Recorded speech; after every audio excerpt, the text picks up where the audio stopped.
Hey guys, Miata Man here. Welcome to episode 4 of the Barn Find Miata.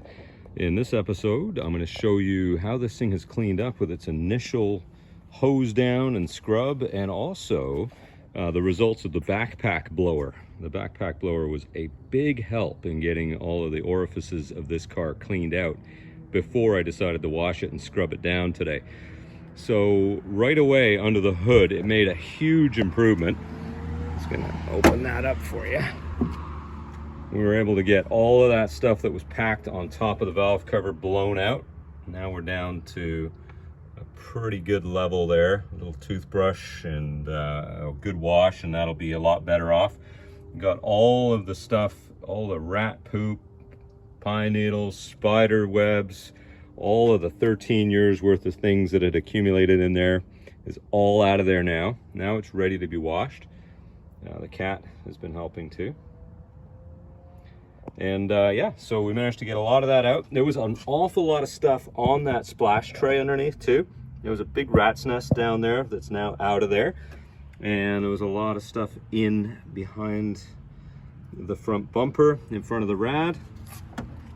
Now, under the hood actually isn't bad. I haven't done anything with that. That's how it was to start with. So we're at a good place now here to move forward and get things cleaned up even more. The cowl is now way better. The cowl was absolutely plugged with cobwebs and other things, so we've got most of that out of there now. So that's excellent. I'm just gonna close this down. There we are. Cleaned out the front mouth as well. It was pretty full of stuff.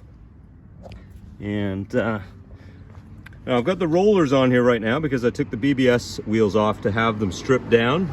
There was some rotten tires on there I wanted to get taken off so I could give the wheels a proper clean.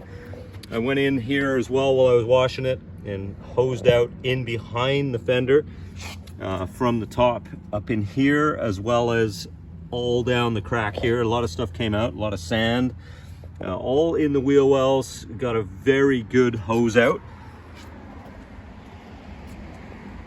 There we go. And same in the rear wheel wells. Now, when I'm washing the rear wheel wells, I get my hands right in underneath this lip here.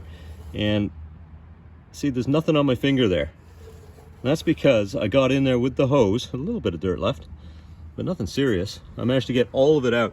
You really want to focus on this corner here too, because that's where a lot of it collects. Now, I did my best, and I think I did a pretty good job. There's just a little bit left in there now. And there we are. So that's looking pretty good. I also hosed down the undercarriage. Gave the undercarriage a really good hose down. There was a lot of stuff under there. It was really cobwebby and all kinds of stuff hanging off of it. One of the things that fell out was this right here. And that fell out while I was hosing this crack right here. And what that is the reinforcement that Mazda put on the original finish panels, and it goes basically the length of this piece here to give this some structure. And it sort of fits on there, and it kind of comes up a little bit at the back, if I remember correctly, just to make this stronger. The replacement ones that I've seen don't have that anymore, so that's where that's at.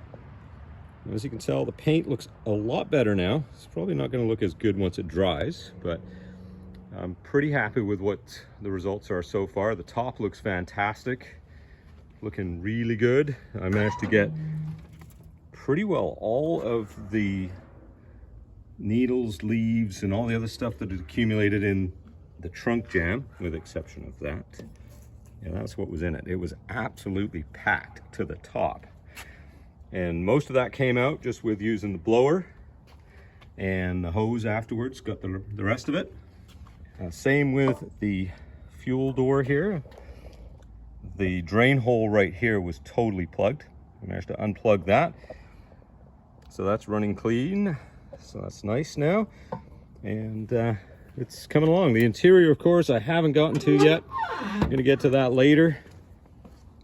That's the other side. Yeah, the interior needs a lot of work, so that's going to be a whole other day. But let's have a look in there anyway, just for fun. We've still got a lot of work to do in there. Lots and lots of cobwebs and That's where most of them are here. Still got the dead spider on the top of the dash right here. All the cobwebs on the windshield. Kind of gets a bit creepy in here when you're sitting in the car, so if I have the opportunity, I'm going to con somebody else into cleaning the inside, because I don't like spiders. There we go. Oh yeah. There we are. So that's where we're at right now. Thanks for watching episode 4 of the Barnes Find Miata. If you want to see more, please subscribe to the channel, hit the like button, and I'll make more Miata videos for you real soon. Thanks, guys.